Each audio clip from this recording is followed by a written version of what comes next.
पिंटू एक chocolate factory में काम करता था। वो बहुत मेहनती था, इसीलिए उसके बॉस उससे हमेशा खुश रहते थे। पिंटू भी अपनी कंपनी के लिए पूरी लगन से काम करता था। पिंटू, मैं तुमसे बहुत खुश हूँ। जब से तुमने हमारी फैक्ट्री में काम करना शुरू किया है, हमें 2 गुना फायदा होने लगा है। मुझे तो लगता है तुम हमारे लिए लकी हो। अरे नहीं सर, ऐसा कुछ नहीं। मैं तो सिर्फ अपना काम करता हूँ। हाँ हाँ, वो सब ठीक है, पर मेरे पास तुम्हारे लिए एक खुशखबरी है। कैसी खुशखबरी सर? मैं तुम्हारी सैलरी बढ़ा रहा हूँ। मैंने सुना है तुम बहुत समय से अपना घर लेना चाहते थे। अब तुम जल्दी ही अपना घर ले पाओगे। हम्म। ये सुनकर पिंटू की खुशी का ठिकाना ही नहीं रहा। वो जल्दी से अपने घर चला जाता है और अपनी पत्नी सीमा से कहता है, सीमा, एक बहुत अच्छी खुशखबरी है। अच्छा, और वो क्या? आज तुम्हारे बॉस ने फिर से तुम्हारी तारीफ करी क्या? नहीं नहीं, उससे भी बड़ी खुशखबरी। अब हमें इस किराए के मकान में नहीं रहना पड़ेगा। हम तब से अपना खुद का घर लेना चाहते थे ना। बस कुछ समय और फिर हम अपने खुद के घर में रहेंगे, ना कि किसी किराए के घर में। क्या? सच? मगर कैसे? पिंटू सीमा को सारी बात बताता है और सीमा को भी ये सुनकर बहुत खुशी होती है। दोनों डिनर करते हैं और सो जाते हैं, पर उन दोनों को नहीं पता था कि उसी फैक्ट्री के कुछ लोग पिंटू से बहुत जलते थे।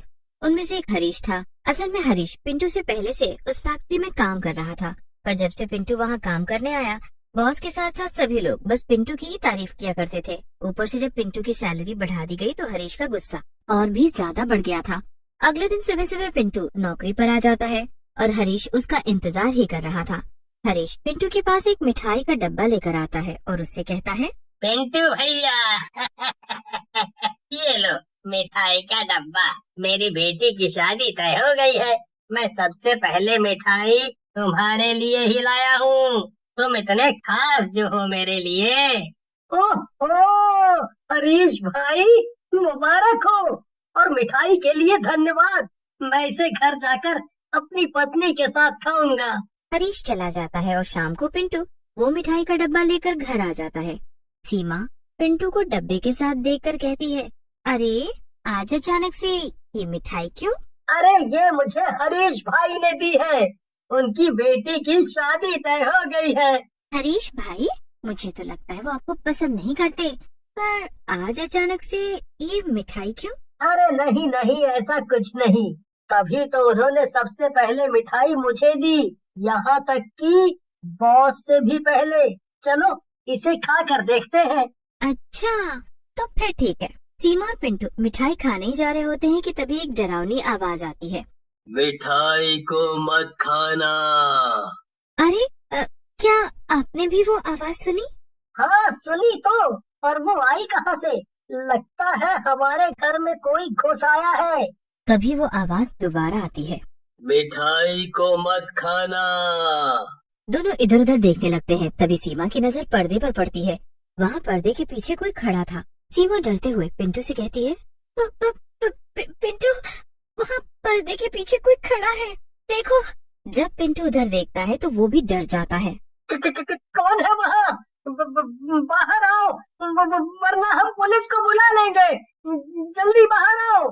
पिंटू के इतने कहने पर वहाँ जो भी खड़ा था वो पर्दे से निकलकर बाहर आ जाता है। पिंटू और सीमा उसे देखकर बेहद डर जाते हैं, क्योंकि वो एक बहुत ही डरावना सा भूत था। उसकी आंखें एकदम लाल थी और उसके पैर भी उल्टे थे। हे भगवान, ये तो एक भूत है। पिंटू, जल्दी से यहाँ भागते हैं, इससे पहले कि वो हमें खत्म कर दे। चलो जल्दी भागो। पिंटू और सीमा भागते, उससे पहले वो भूत अपनी डरावनी आवाज में कहता है, रुक जाओ तुम दोनों। मैं यहाँ तुम्हें नुकसान पहुँचाने नहीं, बल्कि तुम्हें बचाने आया हूँ। उस मिठाई में जहर है। क्या जहर इसमें? पर कैसे? भला हरीश मुझे जहर वाली मिठाई क्यों देगा? नहीं, ये सच नहीं हो सकता।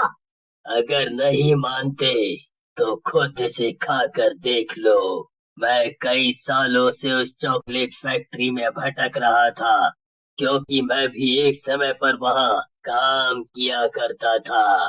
पर एक हादसे में मेरी मौत हो गई।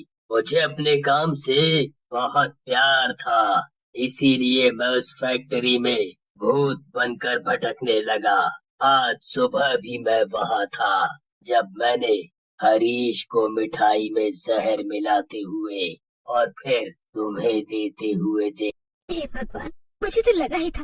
मैं यही सोच रही थी कि भला ये हरीश आज अचानक से अच्छा कैसे हो गया। हमेशा तो तुमसे लड़ता रहता था। पिंटू उस भूत से कहता है, पर मुझे एक बात समझ नहीं आ रही कि तुमने भूत होकर मेरी मदद क्यों की। मुझे तो लगा था सब भूत बुरे होते हैं।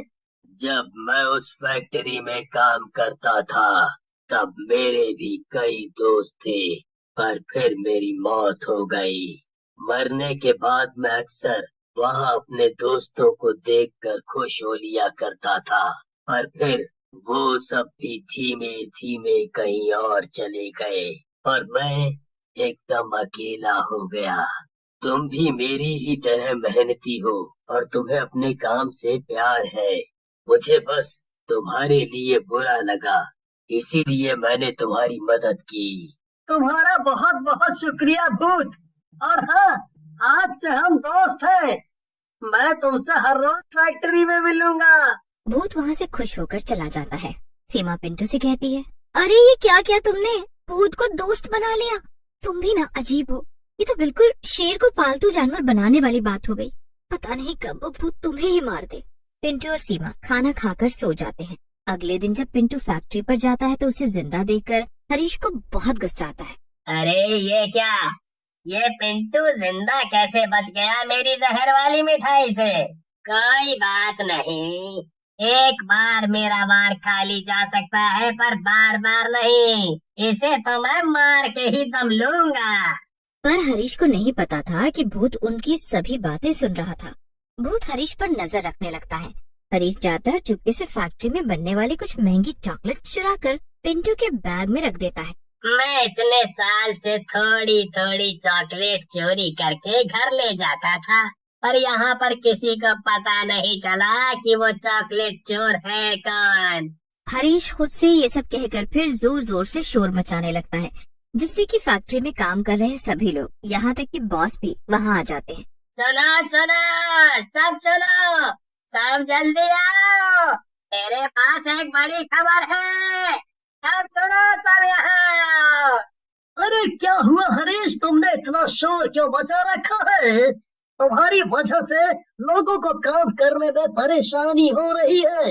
अरे बॉस, आप जब सुनोगे कि मेरे पास कैसी खबर है, आप मुझसे जरूर खुश हो जाओगे। अच्छा, वो क्या, जरा बता भी दो आप। पर अगर तुमने मेरा और बाकी सबका समय बर्बाद किया तो अच्छा नहीं होगा हरीश। अरे बॉस, मैंने पता लगा लिया है, इतने सालों से फैक्ट्री की महंगी चॉकलेट कौन चुरा रहा था। क्या सच में? कौन है वो, जल्दी बताओ। वो और कोई नहीं, ये पिंटू ही है। ये सब तुम क्या कह रहे हो हरीश? तुम्हारा दिमाग तो ठीक है, मैं भला चॉकलेट क्यों चुराऊंगा? हो हरीश, तुम पागल हो गए हो क्या? मुझे पिंटू पर पूरा भरोसा है, जरूर तुम्हें कोई गलतफहमी हुई है। पिंटू अपना बैग ले आता है और सबके सामने उसे खोलने लगता है। तभी पिंटू के पीछे वही भूत आ जाता है और वो पिंटू के कान में कहता है, पिंटू, मेरी बात ध्यान से सुनो।